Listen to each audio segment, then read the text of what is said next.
So successful, so powerful, so bold.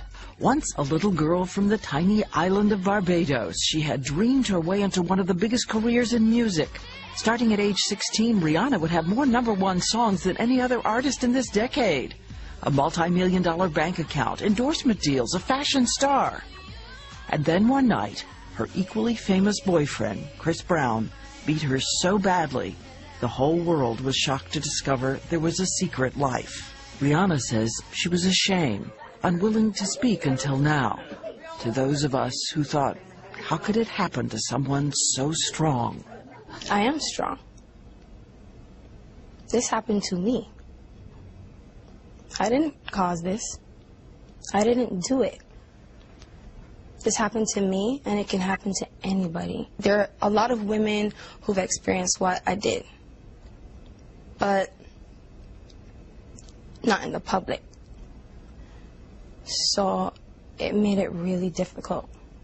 I just felt like, oh my God, here goes my little bit of privacy, just exposed. Like, it's something that nobody wants anybody to know.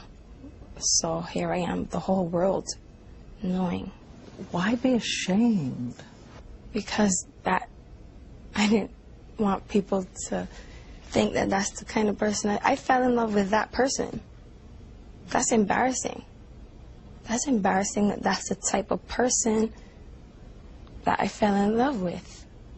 So far in love, so unconditional that I went back. On average, I think it takes a woman 7 times before she leaves. 8 or 9, actually. And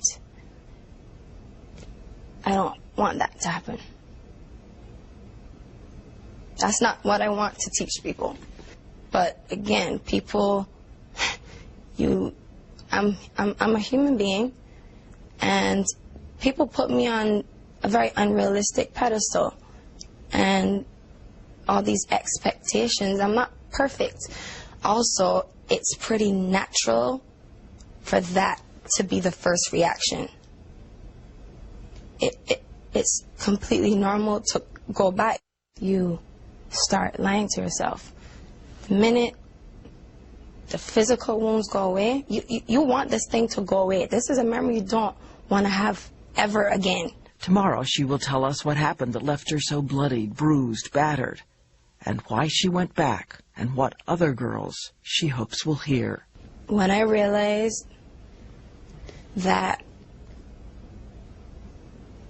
my selfish decision for love could result into some young girl getting killed, I could not be easy with that part. I couldn't be held responsible for telling them, go back. Even if Chris never hit me again, who's to say that their boyfriend won't? Who's to say that they won't kill these girls? And these are young girls, and I just didn't realize how much of an impact I had on these girls' lives until that happened. Until that happened, it was a wake-up call. It was a wake-up call for me, big time. Especially when I took myself out of the situation. And I'll say that to any young girl who's going through domestic violence. Don't react off of love. F love. To come out of the situation and look at it third person and for what it really is, and then make your decision, because love is so blind. And we will have more tomorrow as she talks about the reality of her life, the life we could not have imagined. An exclusive interview, and of course the full interview will be tomorrow night on ABC's 2020 at 10 o'clock.